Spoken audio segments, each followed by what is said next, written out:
Tudo bem com vocês? Faz um joinha para mim, quem está comigo. Tamo junto. Deus abençoe sua vida.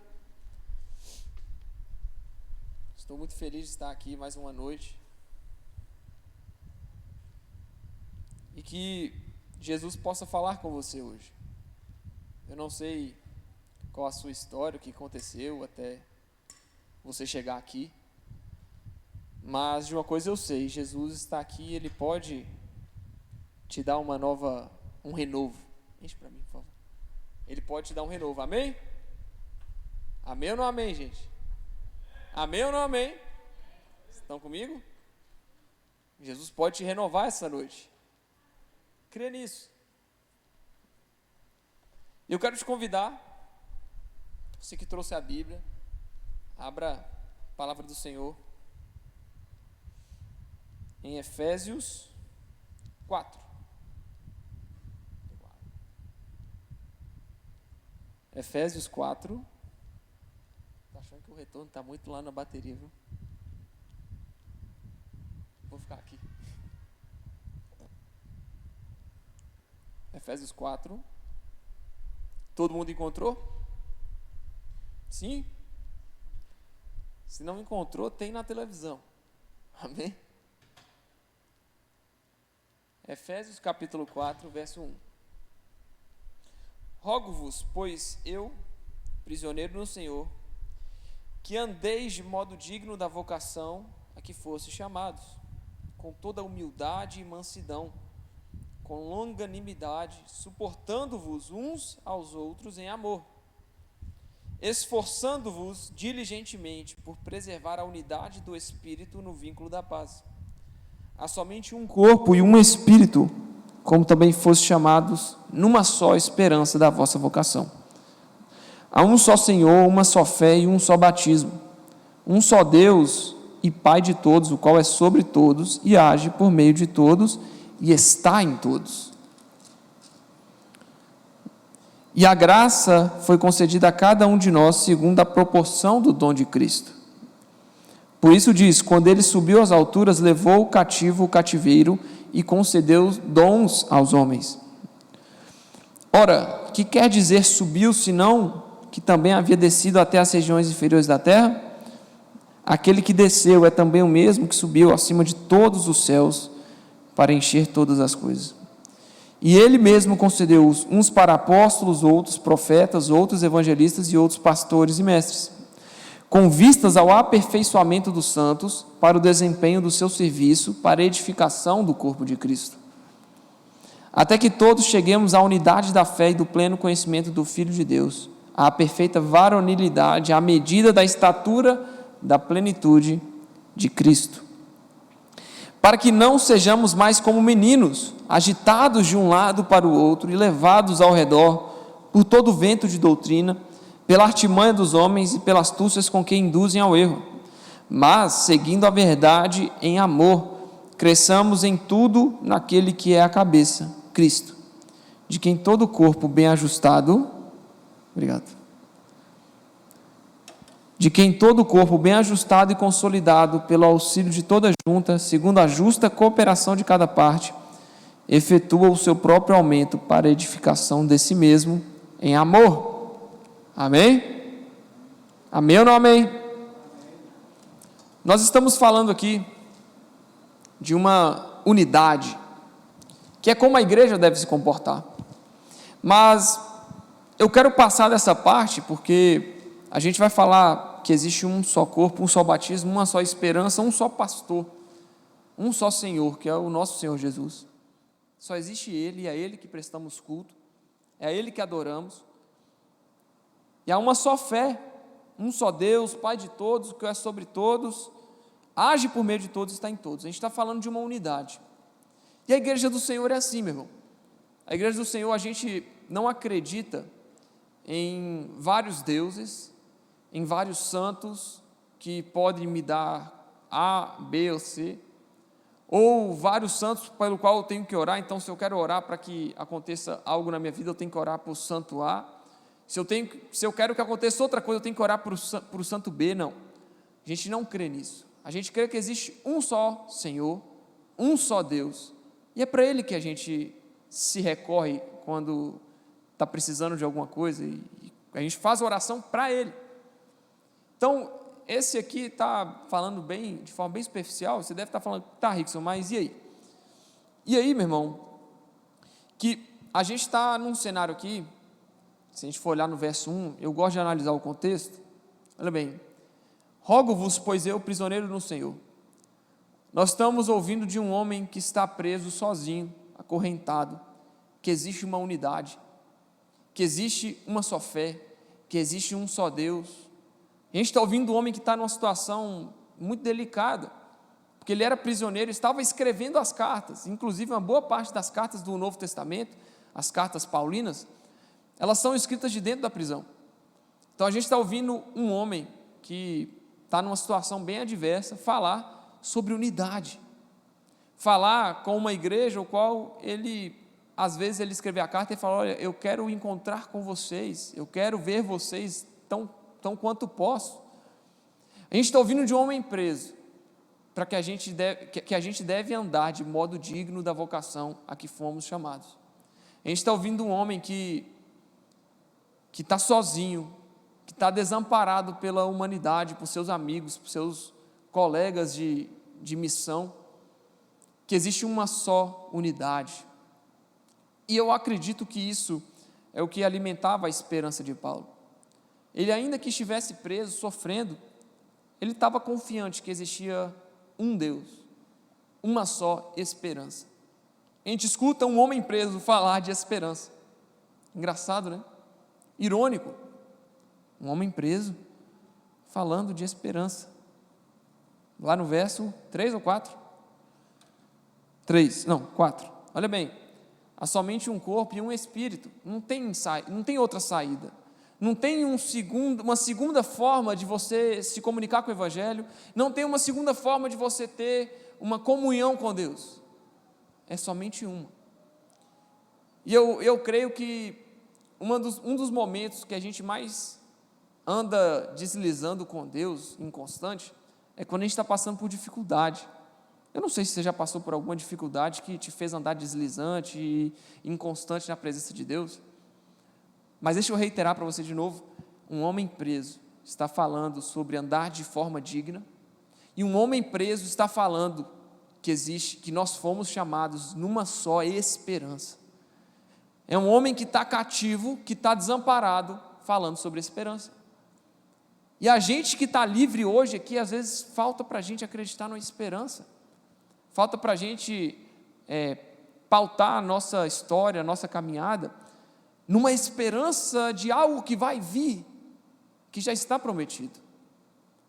De novo, um homem preso, falando, olha, só tem um caminho, só há um corpo, existe uma unidade, só há um batismo, e só há também, fomos chamados numa só esperança da nossa vocação. E aqui ele vai falar das vocações do reino de Deus, mas nisso ele está englobando os crentes, ele não está se referindo somente a pastores, profetas, mestres, missionários e apóstolos. Ele está se referindo ao corpo de Cristo, a mim e a você. Então, meu irmão, uma das primeiras coisas que acontece quando você passa por uma dificuldade é você achar que tem algum outro caminho para que você se livre dessa dificuldade. A gente não quer sentir dor, tudo bem? Não é? Vocês querem sentir dor? Não. A dor é tão complicada, essa ideia de dor, que uma vez eu rompi o ligamento desse tornozelo, estava entrando no carro, eu pisei em falso, eu pisei num buraco que estava na via, e a dor foi tão forte que a forma que o meu corpo achou de fugir da dor foi desmaiar, e eu desmaiei, de dor. Aí, meu pai me reanimou, me deu um tapa, pá, acorda, você está doido e tal.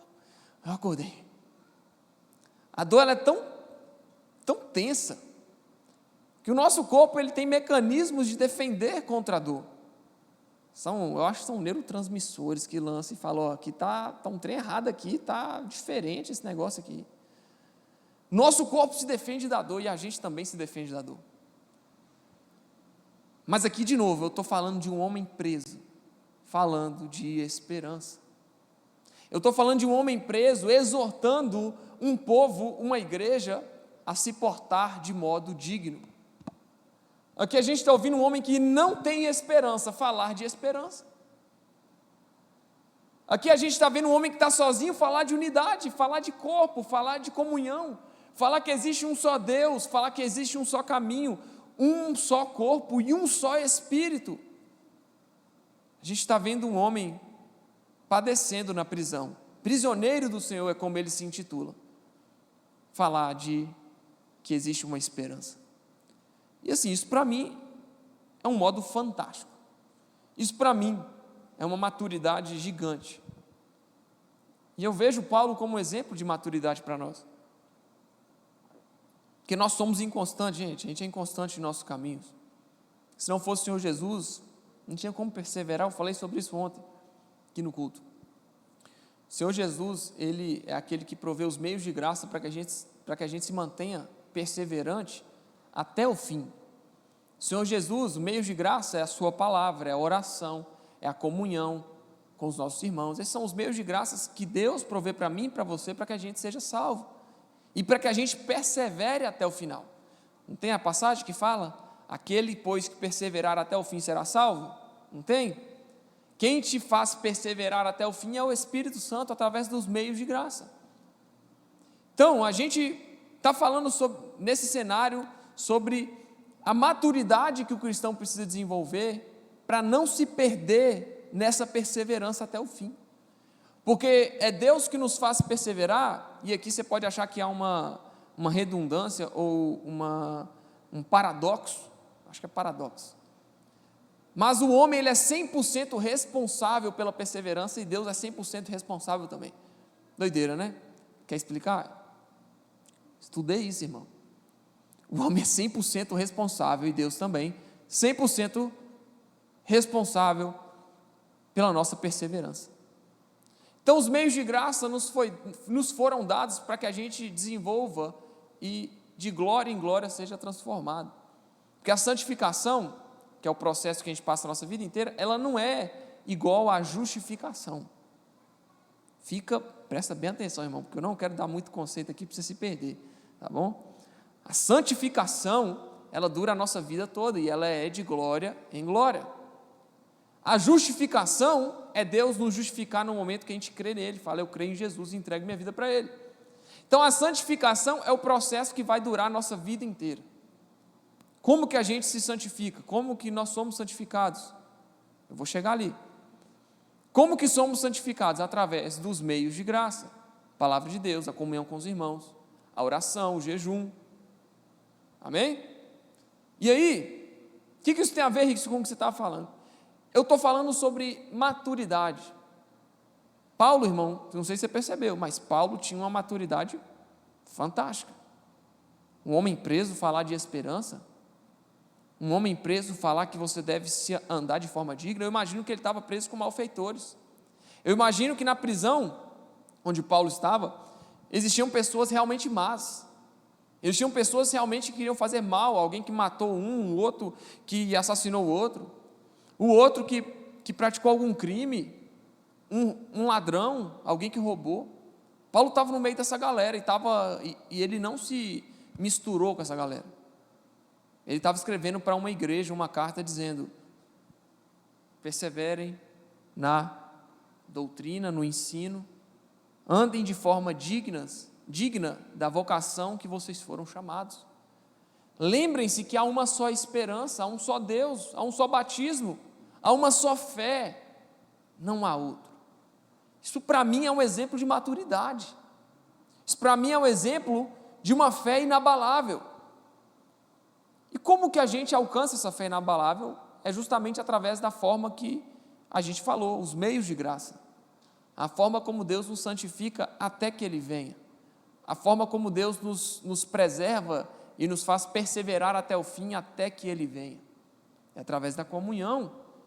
E Paulo está falando exatamente sobre isso, a unidade. Olha bem,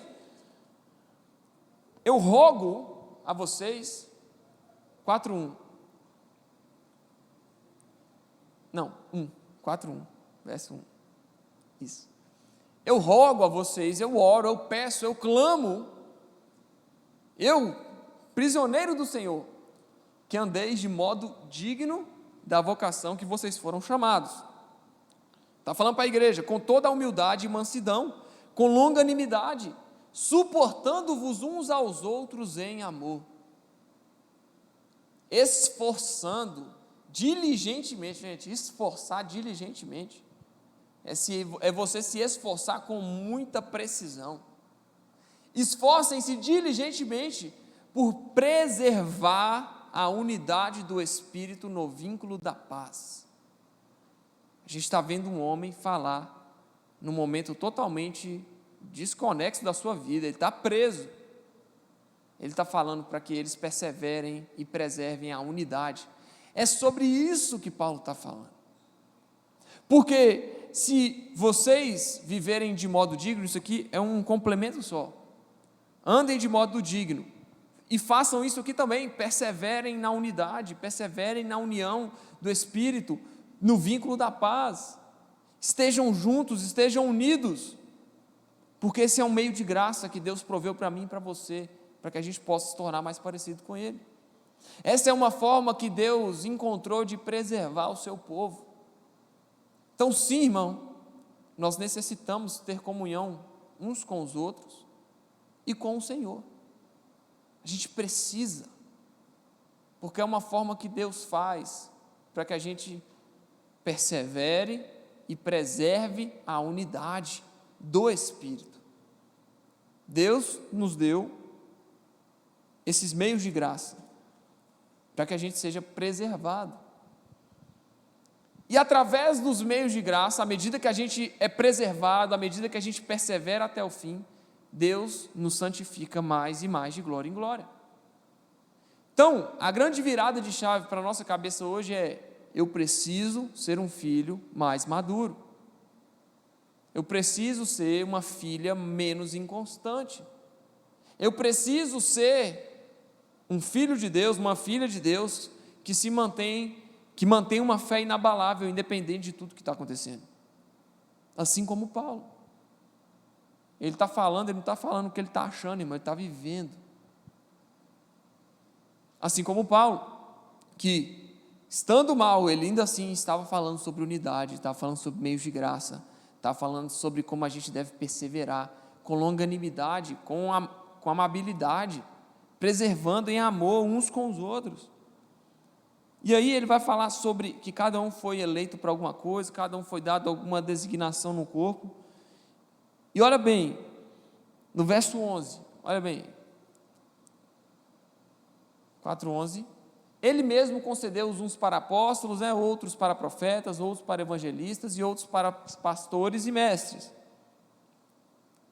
Para quê? Visando o quê? A letra eu sei que está um pouco difícil, porque eu esqueci minha outra Bíblia no escritório, gente, vocês me desculpem. Era para eu estar pregando com a NVT aqui, eu estou pregando com a ARA. A letra é meio difícil, é meio jurássico, né? Mas eu vou falando bem devagar para você poder entender. Com vistas, visando, com o objetivo de aperfeiçoar os santos. Quem são os santos? O corpo de Cristo. Nós somos os santos que Paulo se refere aqui. Então Deus ungiu essas pessoas para o aperfeiçoamento dos santos, para o desempenho dos seus serviços, para a edificação do corpo de Cristo. Então, para que Jesus concede pastor? Por que eu sou o pastor dessa casa? Para que vocês se aperfeiçoem e se desempenhem cada vez melhor, cada vez de forma mais profunda, no serviço a Deus, para a edificação do seu corpo, do seu próprio corpo, que é a igreja. É para isso que Deus unge, não é para eu ficar achando que eu sou o bom. E se Deus concedeu algo a você, não é para você achar que você é o bom, é para que você edifique o corpo de Cristo. É uma missão, mas é uma missão que somente filhos maduros conseguem entender. Até que cheguemos, no verso 13, até que cheguemos à unidade da fé e do pleno conhecimento do Filho de Deus, à perfeita varonilidade. Irmão, aqui está falando sobre um homem de Deus, mas essa é a linguagem que a Bíblia utilizava para falar na época, que não engloba só homem, amém? Vocês mulheres, vocês também, vocês não tem que estar na varonilidade, mas você tem que estar na mulherabilidade, sei lá o nome disso, vocês têm que ser mulheres de Deus, mulheres maduras, e homens maduros, amém? Daqui a pouco as mulheres leem e falam, não, isso aí não é para homem, para mim não, é para homem, igual trabalhar, né? Não, Deus falou que era o homem que ia trabalhar, não, mulheres, vocês também, amém? A gente só não sente a dor de parto, mas vocês têm que trabalhar também, amém? Fala amém, gente, me ajuda, se eu estou falando que eu quero que vocês respondam, amém? Glória a Deus, obrigado.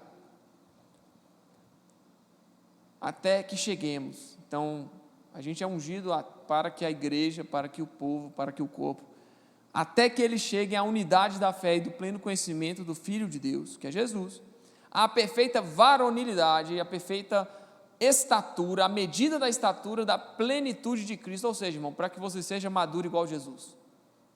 Falando de forma NVI, uma linguagem mais fácil, a gente está aqui pregando para que você se torne cada vez mais maduro. A história de maturidade, a gente pode falar sobre o filho pródigo, né? Quantos conhecem o filho pródigo aqui? Já ouviram a história do filho pródigo? Todo mundo? Filho pródigo lá, o filho fala, pai, você não morreu não, mas eu quero todas as coisas, vende tudo aí, o negócio, me dá o dinheiro que eu quero curtir minha vida. Aí o filho foi embora, foi curtir a vida. Aí o que aconteceu? O pai ficou triste, mas o filho foi lá, se perdeu, viveu uma vida desonrando o nome do pai, até que ele volta para casa, e quando ele volta para casa, o pai recebe ele de braços abertos, glória a Deus, que mensagem linda. Mas eu quero te atentar para o outro filho, que não teve a maturidade de entender a necessidade que aquele pai tinha dentro de si, que aquele outro voltasse para casa.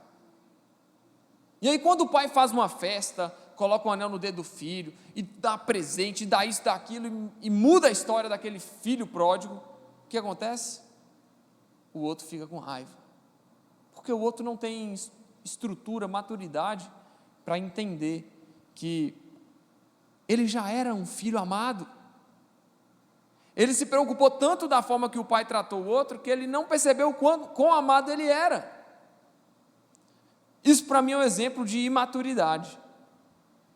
É igual, você já viu uma criança que pede alguma coisa para o pai, e o pai fala não, e ela chora e fica chateada. Eu não quero, não sei o quê. Faz birra, já viu? Quando já viram uma criança fazer pirraça? Quando já viu? Você? Tô ligado, viu, Joshua? Tô ligado. É uma criança, e você espera essa reação de uma criança, por quê? Porque a criança ela é imatura por natureza. Mas uma pessoa, um homem velho fazer isso? Não uma mulher velha fazer isso? Já pensou? Isso para mim é um exemplo de imaturidade, porque aquele homem, o filho pródigo, voltou, e, ao invés do irmão celebrar a volta dele, ele ficou bravo com o pai, que nunca tinha feito uma festa daquela para ele, mas aí o pai, ei, se lembre aqui, filho, que tudo que eu tenho já é seu. Por que você está se preocupando com uma coisa tão pequena? Tudo que eu tenho já é seu, você já é maduro. Então essa é a diferença do filho maduro para o filho imaturo. O filho maduro entenderia a festa que o pai fez para aquele que voltou, enquanto o filho imaturo não entende. E a maturidade ela está diretamente relacionada com o quanto que a gente conhece do nosso pai. Se eu sei que se eu pedir algo ao meu pai hoje, ele falar não, eu não vou chorar como eu chorava quando eu era criança, porque eu vou poder chegar e questionar, mas por que não? Não, porque se eu fizer isso, aquilo, vai dar errado. Eu vou falar, tudo bem então eu também não quero mais, porque eu sei que meu pai falou aquilo não, porque realmente não era para fazer. Da mesma forma que se você ainda conversa tem relacionamento com o seu pai, com a sua mãe. Você chega e fala: mãe, deixa eu fazer tal coisa. Aí a mãe fala: não, não faz não, meu filho, minha filha, porque isso aqui vai gerar aquilo, vai gerar aquela consequência e não vai ser bom para você. Você vai ouvir, honrar o seu pai e a sua mãe e falar: tudo bem, então eu não vou fazer, porque eu entendi que é para zelar por minha vida. Eu entendi que, na verdade, o meu pai, ele quer me proteger, a minha mãe quer me proteger. Eu não vou questionar ele, porque ele não quer que eu faça tal coisa. E agora vamos trazer para o relacionamento com Deus. Deus deixou para nós uma série de diretrizes e mandamentos para que a gente seguisse. Mas Deus deixou essas diretrizes porque Ele não gostava da gente? Não. Por que Deus deixou algumas diretrizes do que a gente pode ou o que a gente não pode fazer? Porque Ele sabe o que faz bem para mim e sabe o que faz mal. Ele sabe o que faz bem para você e sabe o que faz mal. Só que o filho imaturo, ele fala: mas isso aqui é do Velho Testamento. Mas isso aqui, não, mas isso aqui é só para a época, agora os tempos mudaram. Eu acho que eu posso fazer isso, isso e aquilo, porque eu quero. Porque é importante o que eu sinto. Porque é importante seguir o meu coração, o importante é seguir os prazeres da minha carne. O importante é fazer do jeito que eu quero. O filho maduro fala: pai, eu queria muito isso. Deus, o filho maduro, ele vai para o seu quarto, ele dobra o seu joelho e fala: Deus, eu queria muito tal coisa e tal coisa, mas a sua palavra não permite. Me ajuda a não querer mais, porque eu sei que se o Senhor não quer isso para mim, é porque é o melhor. Se o Senhor não previu que eu fizesse isso, eu sei que é para o meu bem. A maturidade do filho está diretamente ligado com o quanto ele conhece do seu pai. A sua maturidade, irmão, vai estar diretamente ligado com a sua capacidade de obedecer a Deus, com a sua capacidade de ouvir o que Deus fala e falar: Deus, olha, está difícil demais, eu não estou aguentando, mas eu vou continuar porque eu sei que é para o meu melhor, é para o meu bem. Deus quer fazer mal para você não, irmão. Deus quer o seu melhor. Deus quer o bem para você. Deus não está afim de te deixar triste, Deus não está afim de te deixar mal, Deus não está afim de te botar para baixo. O problema é quando as nossas vontades, os nossos prazeres estão totalmente distantes do padrão de Deus. E quando a gente erra, quando a gente peca, quando a gente cai, quando a gente passa por alguma tribulação, por algum problema, a gente fala: poxa, eu estou mal, estou triste. Por quê? Porque você fugiu do padrão de Deus. E Deus não quer que você fuja do padrão dele. Um filho maduro sabe reconhecer o comando do pai, e o comando do pai é suficiente para ele, ainda que doa, ainda que machuque, ele vai falar: Deus, eu quero te obedecer. Deus, eu quero perseverar, assim como Paulo orienta lá em Efésios 4:1. Eu quero andar digno da vocação que eu fui chamado. E assim como, acho que é Marcos 16 fala: ide por todo mundo, pregar o evangelho a toda criatura, a grande comissão de Jesus para os seus discípulos, foi passada para mim e para você, querido. Eu não sou pastor, não sou mestre, não sou isso, não sou aquilo, mas você é um evangelista. Você é aquele que pode falar do amor de Jesus para as pessoas, então você recebeu uma ordenação do Senhor Jesus. Se você prega só para uma pessoa na sua vida inteira e ela se converte, você já cumpriu sua ordenança, irmão. E se você pregar para uma pessoa só e essa pessoa não se converteu, você também já cumpriu. Porque a nossa missão é anunciar, amém? Você não converte ninguém. Deus falou: ide por todo mundo e pregai, e não convertei as pessoas. Ide por todo mundo e anunciai que existe uma salvação disponível. É a grande comissão para o povo de Deus. Logo, nós estamos aqui reunidos como igreja para que cheguemos à unidade da fé e do pleno conhecimento do Filho de Deus, a perfeita varonilidade, a medida da estatura da plenitude de Cristo. Deus quer que você se pareça com Cristo. Verso 14: para que não mais sejamos como o quê? Meninos, agitados de um lado para o outro e levados ao redor por todo o vento de doutrina, tudo aquilo que se parece com Deus você está seguindo. Falou em nome de Deus, eu vou atrás. Não, Paulo está falando ali, há um só Deus, um só batismo, uma só esperança, um só Senhor, Deus Pai, que está em todos, é sobre todos e vai em todos, é tudo por Ele, por meio dEle, para Ele, plenitude, totalidade, é um só Deus. Deus quer que você seja maduro para que você não seja mais como um menino, como uma menina. Deus quer que você desenvolva a maturidade, porque Ele não quer que você seja como aquele filho lá, irmão do filho pródigo, que voltou a casa. Deus quer que você desenvolva a maturidade, para que você não seja agitado de um lado para o outro, e levado ao redor por todo o vento de doutrina que apresentarem a você. Deus quer que você se posicione, que você seja um filho maduro, porque a artimanha dos homens, a astúcia dos homens, aqui não está falando homem, só homem, tá? É homem e mulher, porque está falando de humanidade aqui, não de homem. Pela artimanha dos homens, pela astúcia com que induzem ao erro. Deus quer que você conheça tanto a Ele, que quando chegar uma proposta para você, de um homem ou de uma mulher, ou de qualquer pessoa, que não se parecer com o seu evangelho, você tem maturidade suficiente para falar: olha, meu querido, até aqui eu vou, daqui para lá eu não vou. Até aqui é o que o Senhor me permite, mas daqui para lá já é pecado. Eu não quero cruzar essa linha, eu não quero atropelar essa linha, eu quero me posicionar, porque eu sou um filho maduro. Eu não quero ser levado para um lado para o outro por vento de doutrina. Eu não quero ser levado pela artimanha dos homens e pela astúcia com que os homens induzem ao erro. Verso 15. Verso 15. Mas, qual o contrário de ser levado de um lado para o outro, de seguir ventos de doutrina, de ser menino? Qual o contrário disso? De ser imaturo? Qual o contrário? O contrário é seguir a verdade em amor e crescer em tudo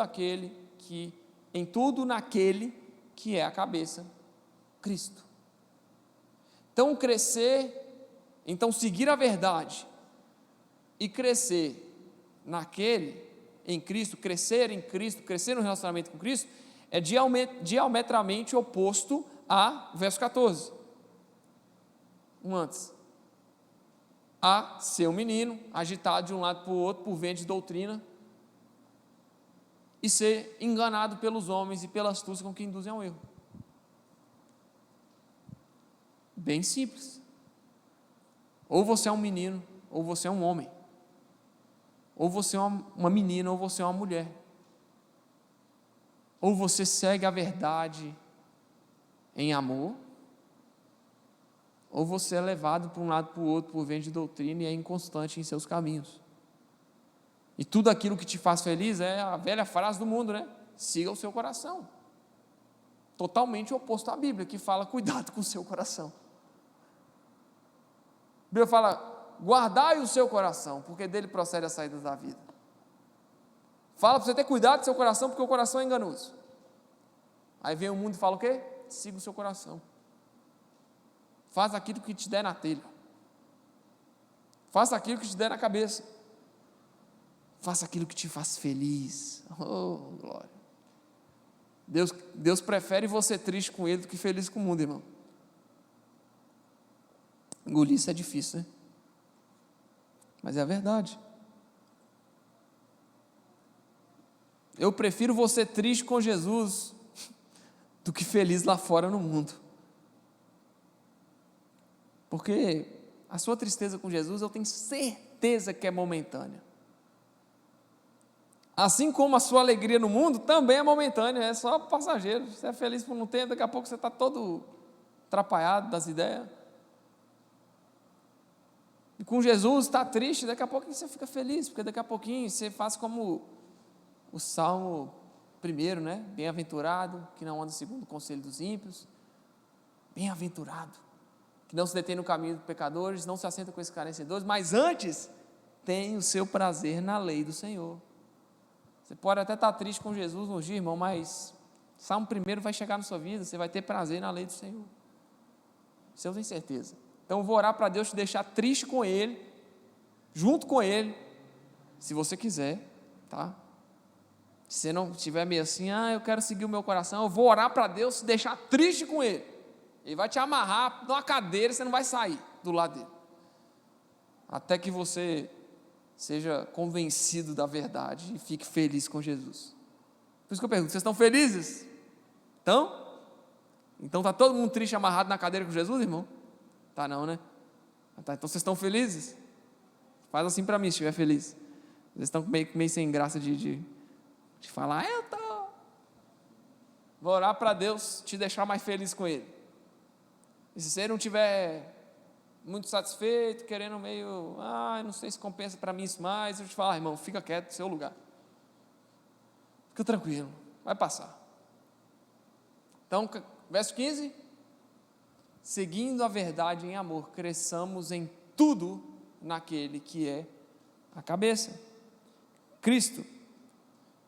16, de quem todo o corpo, bem ajustado e consolidado pelo auxílio de toda junta, segundo a justa cooperação de cada parte, efetua o seu próprio aumento, para a edificação de si mesmo. Então, é tipo uma construção em si próprio. É uma construção onde os materiais, o tijolo, o cimento, a brita, a areia, o concreto, a ferragem, as lajes, o isopor da laje, tudo tem fonte em si mesmo, ou seja, é um grande parque de obras onde a matéria-prima é feita ali, e onde essa própria matéria-prima que é feita naquele mesmo lugar é usada para se auto-edificar, e os próprios construtores são os trabalhadores do local onde faz a matéria-prima. Irmão, é tudo um só, não vem nada de fora. Por isso que não adianta eu falar com você, você tem que seguir o seu coração e ser feliz, que você vai encontrar Deus. Não adianta eu tentar trazer algo de fora. Eu vou fazer um show do Coldplay aqui, irmão, para você ficar felizão. Não adianta, porque é de fora, não vai edificar. Não adianta eu tentar virar para você e falar, olha, eu vou fazer uma pregação nova aqui agora, que você tem que seguir seu coração, você precisa fazer aquilo que te dá na telha. Se eu tiro a palavra de Deus da equação, você perde todo o sentido da edificação. Porque a edificação de cada parte é o seu próprio aumento para a edificação de si mesmo. Então a essência do aumento está onde? De quem é o cabeça, que é Cristo, né? Verso 15, rapidão, para eu completar o raciocínio. Não, 15. Isso. Seguindo a verdade, cresçamos em tudo naquele que é a cabeça, Cristo. 16. De quem todo o corpo, ou seja, o cabeça é Cristo. Então, se eu tiro o Cristo da equação, não existe mais cabeça e não existe mais sentido. Já é um outro corpo que você está edificando e que você vai levantar o cabeça em algum momento. Cristo, o cabeça, de quem todo o corpo, bem ajustado, consolidado, bem certinho, pelo auxílio de toda junta, segundo a justa cooperação de cada parte do corpo, efetua o seu próprio crescimento para a edificação de si mesmo. Ou seja, dentro da igreja a gente tem tudo que a gente precisa para se edificar e para crescer em maturidade, em perseverança com o Senhor. Não depende de nada externo, não depende de eventos, de circunstâncias, porque o crescimento ele é interno, dentro de mim e de você. Cristo é o cabeça, só até aí. Abra comigo agora, para a gente completar o raciocínio, 1 Coríntios 13.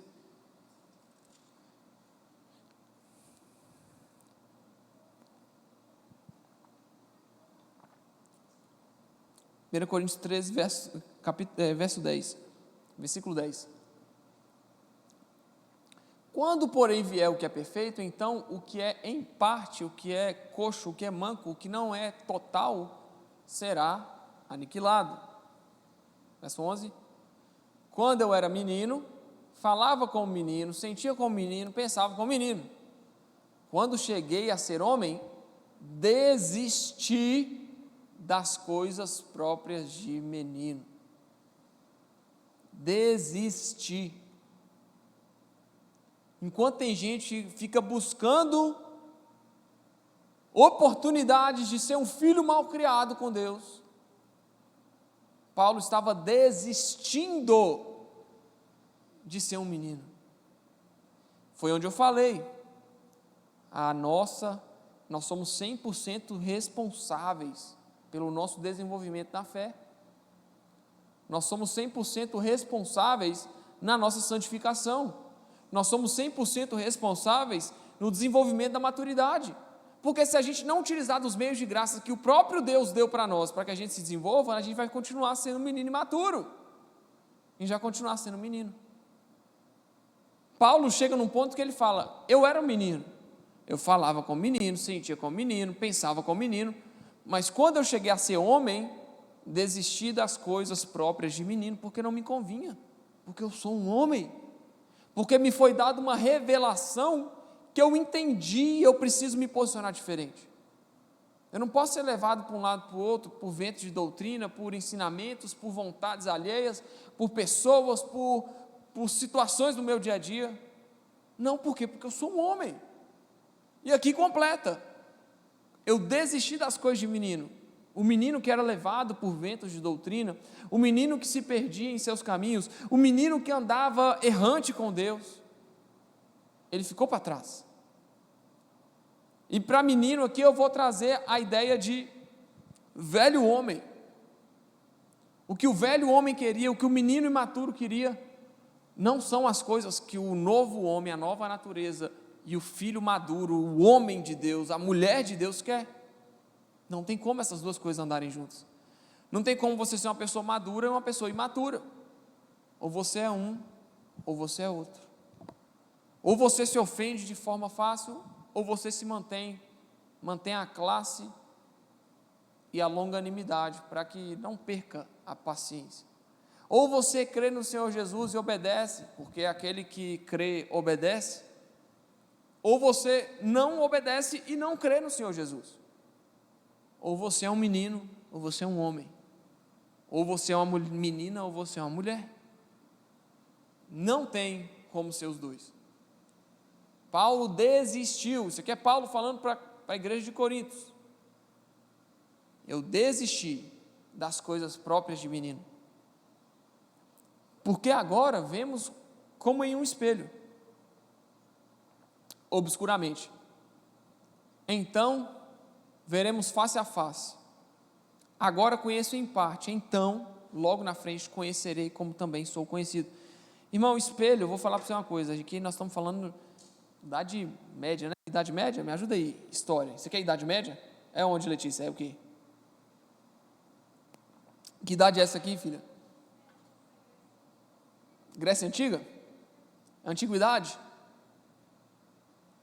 Irmão, sabe como é que era o espelho antigamente? Sabe? Era assim, ó, praticamente assim, ó. Estão vendo alguma coisa aí? Tá vendo? Eu estou me vendo aqui, cara. Calma aí, como é que eu vou fazer aqui? Não vai dar. Samuel, tá me vendo aqui? Tá me vendo aqui? Ó, vocês estão me vendo aí? Estão conseguindo me ver que eu estou me vendo? Só que você está vendo que eu estou me vendo meio obscuro? O espelho era assim, gente. Nós estamos falando aqui da antiguidade. Não havia um desenvolvimento perfeito igual aquele... Não, isso não é nem um espelho, isso é uma porta espelhada, meu amigo. Hoje nós temos porta espelhada. Mas na época não tinha. Então o espelho era isso aqui. O que Paulo está falando? A gente está vendo como em um espelho. Está falando do espelho da idade antiga, né? Da Grécia Antiga. Está falando de um espelho que não é o espelho que temos hoje. Por isso que quando a gente lê essa passagem, a gente fala, nossa, mas como assim ver um espelho? Se no espelho dá para ver perfeitamente. Não, está falando do espelho antigo. Então ele está falando que agora vemos como um espelho, obscuramente, mas um dia veremos face a face. Agora eu conheço em parte, então, futuramente, eu conhecerei a Deus, como também sou conhecido. O que a gente está falando aqui? Você acha que é um filho imaturo que vai participar dessas coisas aqui?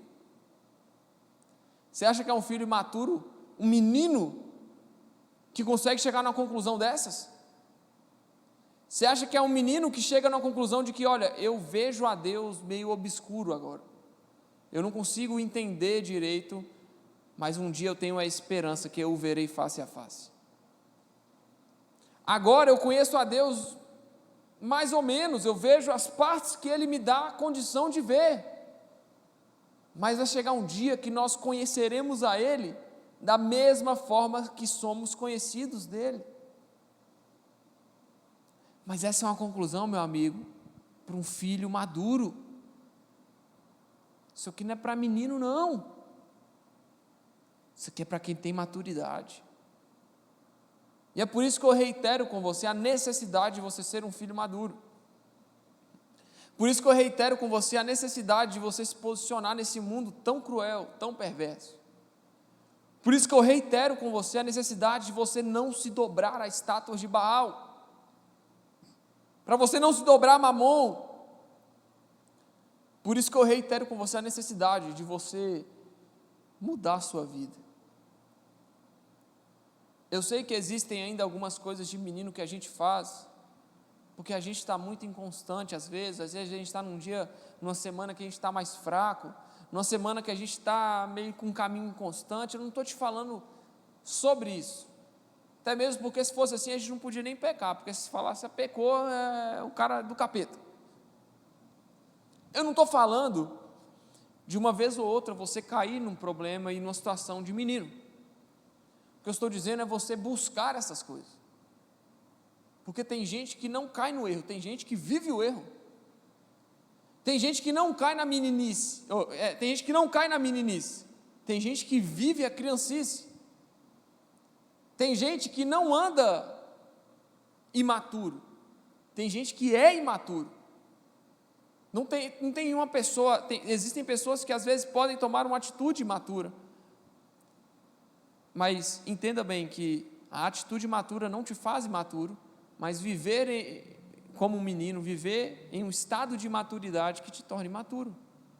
Da mesma forma que pecar, o povo de Éfeso pecava, mas o que Paulo fala? Que estava escrevendo aos santos da igreja, porque o povo, ainda que pecasse, assim como eu e você pecamos, eles não viviam em estado de pecado, eles não viviam buscando o pecado, eles viviam buscando a santificação, eles viviam buscando os meios de graça, eles viviam buscando, se relacionando com o corpo de Cristo, com a Bíblia, com o Senhor Jesus. Eles não queriam viver em um estado de depravação, eles queriam buscar o renovo no Senhor, eles queriam buscar um caminho reto, eles queriam buscar um caminho como o Senhor, eles queriam estar à estatura de Cristo. Então, o que eu quero te alertar essa noite e apelar a você é que você não ande mais de forma imatura, que você não deixe, irmão, que o filho pródigo te cause ciúmes. E percebe que as falas lá em Efésios 16, lá, Efésios 4,16, olha bem, efetua o seu próprio aumento para a edificação de si mesmo em amor. 1 Coríntios 13. 1 Coríntios 13. Agora, pois, permanecem a fé, a esperança e o amor, e esses três, porém o maior destes é o amor. O amor não é ciumento, o amor não busca os seus próprios interesses, o amor não minta, o amor não mente, o amor não se ensoberbece, não conduz inconvenientemente, não procura seus interesses, não se exaspera, não se ressente do mal. Então, qualquer coisa que fuja disso, irmão, saiba que a base é o amor. E não é um amor sentimento. Para que você se torne um filho maduro, você não depende de um amor que é um sentimento, que é um calorzinho no coração. Você depende de um amor sacrificial, um amor que se entrega. E não é um amor que você sente por seu namorado, namorada, esposo, noiva, filho, não. É um amor a alguém. é o amor a uma pessoa, e é a pessoa de Jesus. 1 João, acho que 2,15, 2,5, ou 2 alguma coisa, vai falar que quem me ama é, como é que é? Aquele que ama ao Senhor, não. Fala sobre obediência. Aquele que ama a seu irmão, não, nem isso não. Eu vou achar aqui, calma aí. Eu vou achar porque eu quero falar sobre isso também. Aí, 3, desculpa. 1 João 2,3. Ora, sabemos que temos conhecido por isso, se guardamos os seus mandamentos. E conhecido, 4, verso 4. Aquele que diz, eu o conheço e não guarda seus mandamentos, é mentiroso e nele não está a verdade. Eu conheço a Deus, eu amo a Deus, eu obedeço a Ele. E a maior evidência da sua fé, irmão, fé é o quê? Acreditar, não é? A maior evidência do que você acredita é se você anda conforme aquilo que você fala que acredita. Adianta eu falar que eu sou atleticano e quando o Cruzeiro faz um gol comemoro? Você é atleticano, fajuto. Adianta eu virar para você e falar que eu amo a minha esposa, mas eu não compro um Subway e um lanche para ela? Adianta eu falar que eu amo a minha esposa, eu não pago um arroz à piamontese para ela, um filé à piamontese para ela no Tânio? Ó, Tânio, eu quero os copyrights lá, viu? Eu quero a patrocínio. Adianta?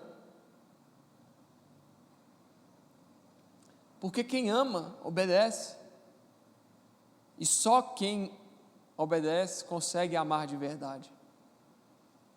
Por isso que a fala de Paulo é: permanece o amor, cresçam em amor, se edifiquem em amor, porque o extrato da maturidade é obedecer a Deus em amor, não buscando os seus próprios interesses, não buscando aquilo que eu quero, o que o meu coração manda, ou o meu prazer, não.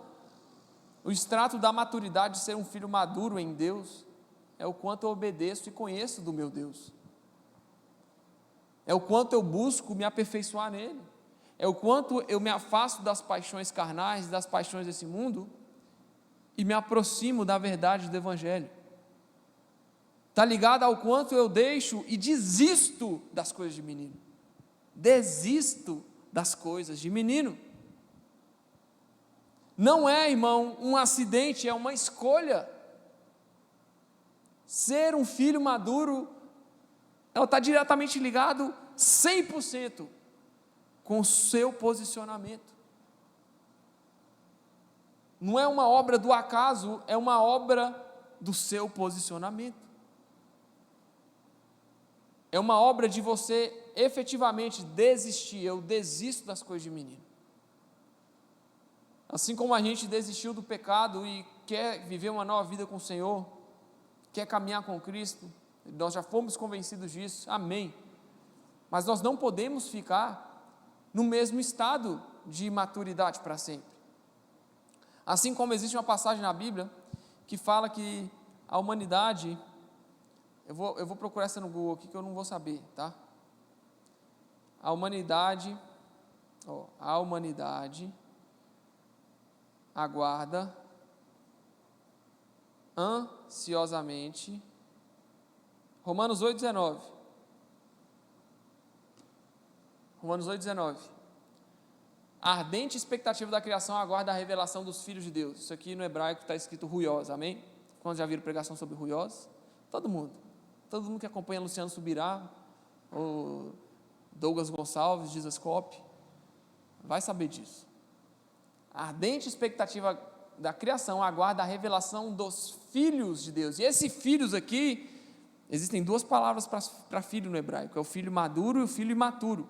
Esse aqui é o filho maduro. Então a expectativa da humanidade, irmão, é a revelação dos ruiós de Deus, dos filhos maduros de Deus. Luiz está olhando para mim e falando: o que é isso? O que é isso aqui? Não estou entendendo. Ruiós. Oh meu Deus, vou ter que jogar no Google esse trem. Filhos maduros, filho maduro. Ruiós é filho maduro. Meu amigo, cadê meu amigo preto para me ajudar? ruiós.